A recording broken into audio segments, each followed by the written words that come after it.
enfant, j'avais peur de presque tout.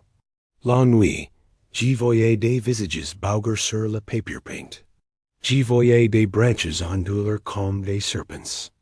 Des piles de vêtements se transformer en corps of faces. Les lamps ressemblaient à des tights. That l'avant des voitures me souriait avec une intention sinistre. J'y les entendais aussi.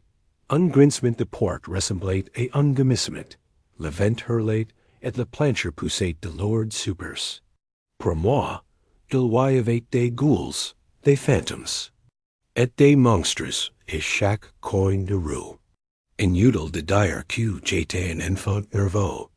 Il s'avère que si n'était pas seulement une imagination débordante, j'ai un trouble. Cela se résume en fait à une pareidolie chronique hyperactive. Vous savez, si trop l'on voit des visages dans les voitures, ou des silhouettes dans les arbres, c'est la pareidolie. C'est une sorte de mécanisme de défense que les humains ont développé pour remarquer les creatures camouflées, comme les jaguars et les serpents, et pour discerner les sons des prédateurs qui approchent. Mais pour moi, c'est environ 6 fois plus visible que la normale pour une personne moyenne. J'y vois des choses, partout, tout le temps. Bien sûr, il y avait des traitements. Et dans ans, j'avais essayé 6 traitements différents sur 4 ans, et les effets secondaires étaient brutaux. Certains me rendaient irritable, d'autres hyperconcentristes. Un type de médicament m'endormait carrément. Et 18 ans, j'y pensais n'y jamais trouver de travail. J'ai arrivé à peine à terminer mes études, et j'y n'avais aucune chance de terminer mes études supérieures. J'y prenais un traitement médicamenteux qui me maintenait à peine en forme. Mais ils me donnaient ces horribles tics. J'y laissais tomber des objets. J'y me révélais au milieu de l'ennui. Ma jambe me frappait et me faisait trébucher. J'étais dans un état lamentable. Ma mère devait recouvrir les escaliers de ramps et de rubinet hessif. Il y a quelques années, j'avais eu un lien permanente avec les services de l'emploi du comptos les jeudis. J'y détestais qu'à un jour particulièrement difficile. Ma mère a dit me conduire. Les médicaments me faisaient chier. Elle m'a déposé au bout de la rue, et sur le court trajet jusqu'au bureau, j'ai failli trébucher contre un mur. J'étais tellement énervé que j'ai renversé une poubelle. Mais pour la première fois depuis 2 ans j'ai eu un entretien avec un employeur potentiel. Je n'y l'appréciais pas. C'était juste une vieille dame en manteau chaud. Elle s'est présentée. Comme Teresa, et m'a dit qu'elle avait beaucoup entendu parler de moi. Elle m'a proposé un essai, et une grosse indemnité forfaitaire. Je n'avais pas vraiment compris ce que j'étais censé faire, mais elle m'explique que le secret médical en faisait partie. Et sa seule exigence était que j'arrête de prendre mes médicaments. Sentant encore l'odeur de poubelle sur mon pantalon, j'ai accepté l'offre de Teresa. Le premier jour de travail, je ne savais pas du tout à quoi m'attendre. J'avais arrêté mes médicaments depuis une semaine, et j'avais à peine dormi.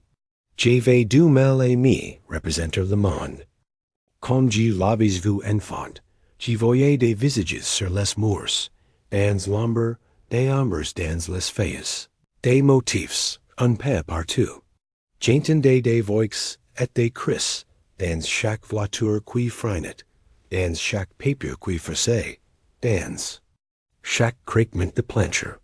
J'avais du mal à rester concentré, et j'étais si nerveux que je pouvais à peine bouger sans sursauter.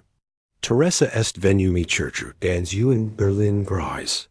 Elle portait un casque audio et regardait constamment les GPS. J'ai remarqué que sa jambe tremblait et qu'elle se mordait la lèvre.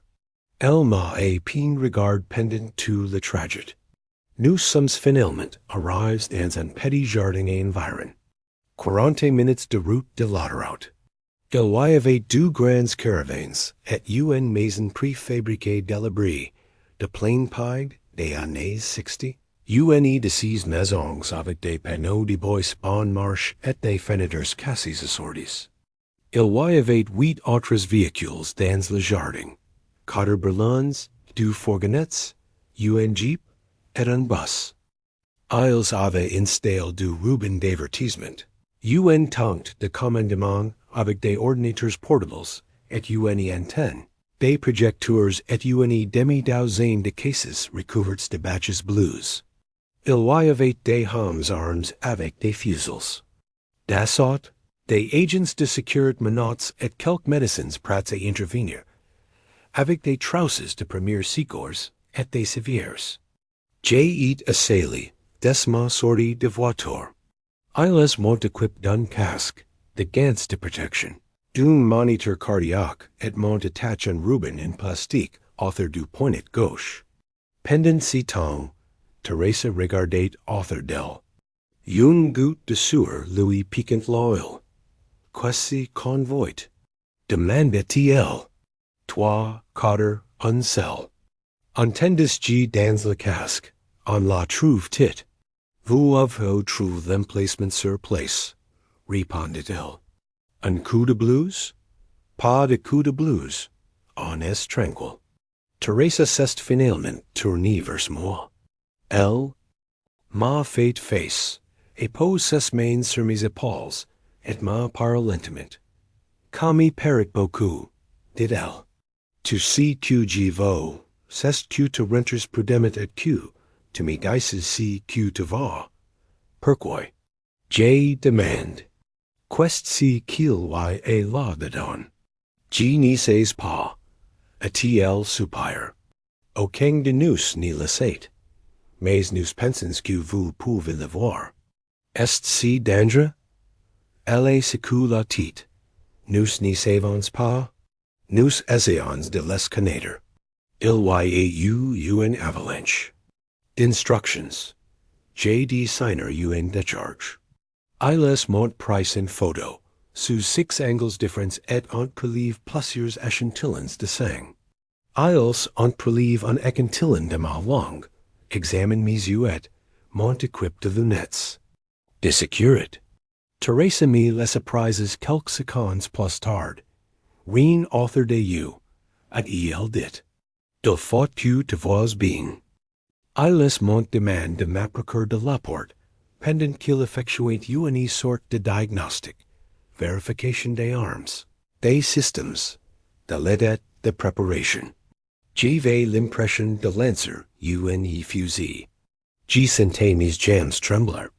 Je suis avec toi jusqu'au bout. Et dit Teresa dans son casque. Tu peux partir quand tu veux. Dis-moi juste ce que tu vas. Et je suis sincère. Voir un compte et rebours comme que. Et 0, les projecteurs s'allumeront et le jardin. Tout entier se transforma en une ville fantôme silencieuse. Tout le monde retint son souffle. C'était mon tour. J'y pénétrai à l'intérieur. Une simple maison de plain pied. 3 pieces, une salle de bain, une cuisine. Quelqu'un y avait visiblement vécu jusqu'à récemment. Des vêtements étaient encore, éparpillés sur une chaise du salon. L'électricité était coupée, mais les pales projecteurs qui entraient par les fenêtres me donnaient l'impression de traverser une salle de temps capital. Mon corps battait la chamade. Je ne savais pas à quoi m'attendre. Mais si jour dit. Pas pour aider le coup de poste dont j'avais besoin pour trouver mon propre logement. Un chèque à 4 zeros pour une seule journée de travail.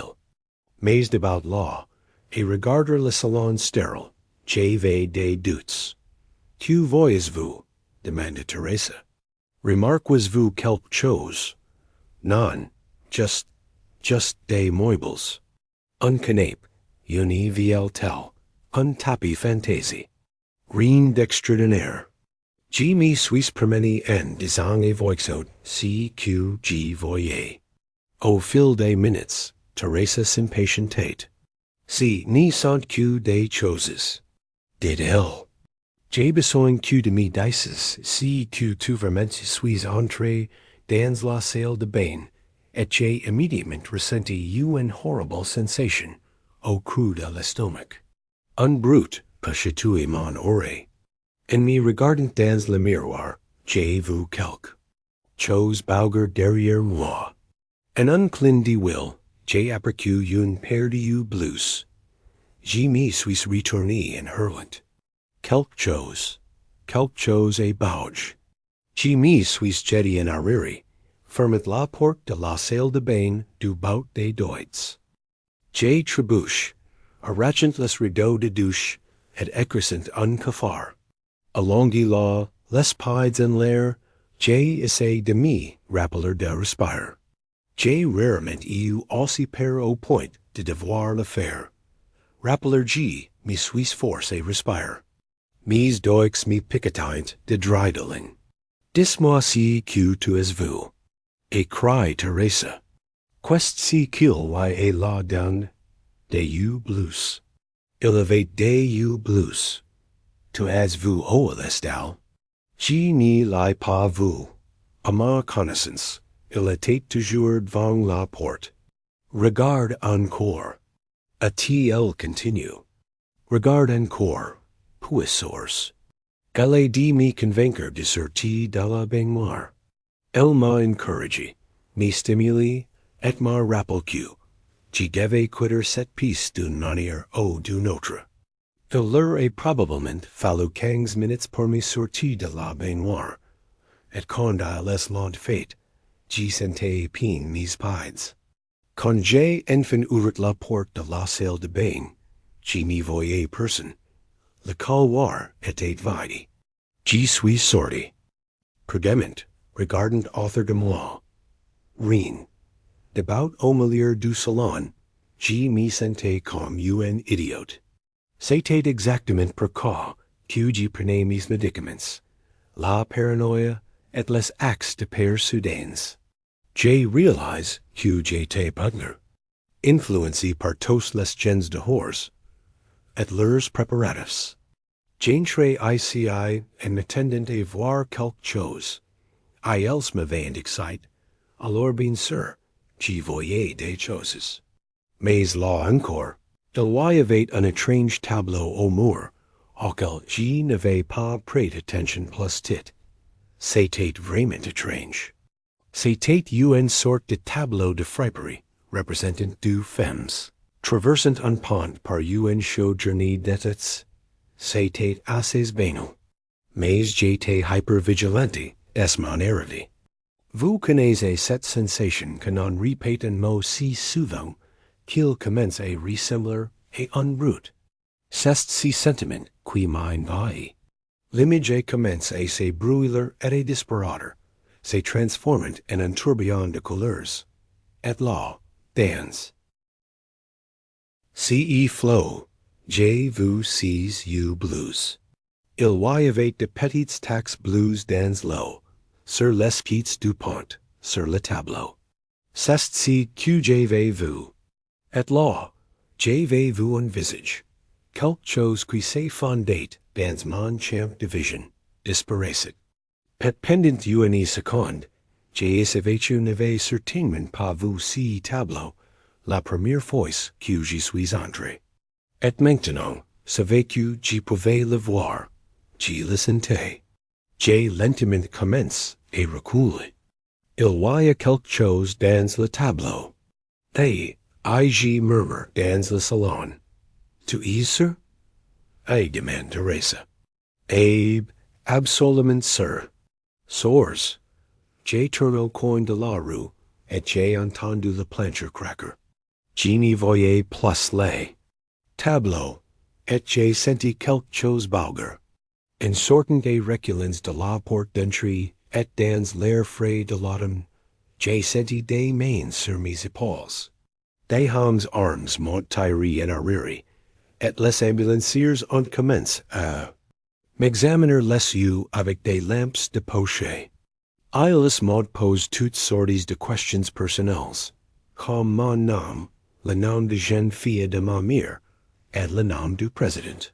On m'a dit de malhonneur, tandis que j'entendais une équipe entrer dans la maison avec des pistolets paralysis, des aiguillons et batailles, des falaises et une caisse. Along de là, sentant la pression retomber, j'ai pleuré et ri. Je n'ai pas remarqué Teresa assise et quitte de moi. On m'a donné une boisson fraîche et un comprime, et je les ai avalés sans poser de questions. Tout has been fait, dit-elle. C'est fini, c'est fini. Qu'est-ce que c'était? Qu'est-ce qu'il y a là-dedans? Quelque chose que seul un esprit spécial peut voir.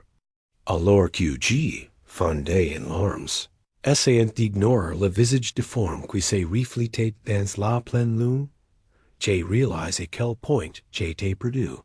Finalement, je suis rentré chez moi. Aucun message ne m'attendait. Tous mes numéros professionnels avaient été supprimés. Tous les moyens de les contacter avaient disparu. Pas de messagerie vocale, pas de ligne d'urgence, pas d'assistance en dehors des heures de bureau, dont il n'y avait aucune information sur l'entreprise qui m'avait embauché. Hatchet biotechnique n'existe que sur le papier. Il n'y a pas d'adresse physique, pas de coordonnées valides, pas de personnel nommement design lié aux operations auxquelles j'ai participé. C'est une facade. Une facade très élaborée et très secrète date. Je n'ai plus eu de nouvelles de Teresa depuis cette nuit-là. Je pense que c'est pourquoi. Je travaille et simplement suppose que j'étais morte. C'est pourquoi j'ai décidé de partager ceci. Anonymement.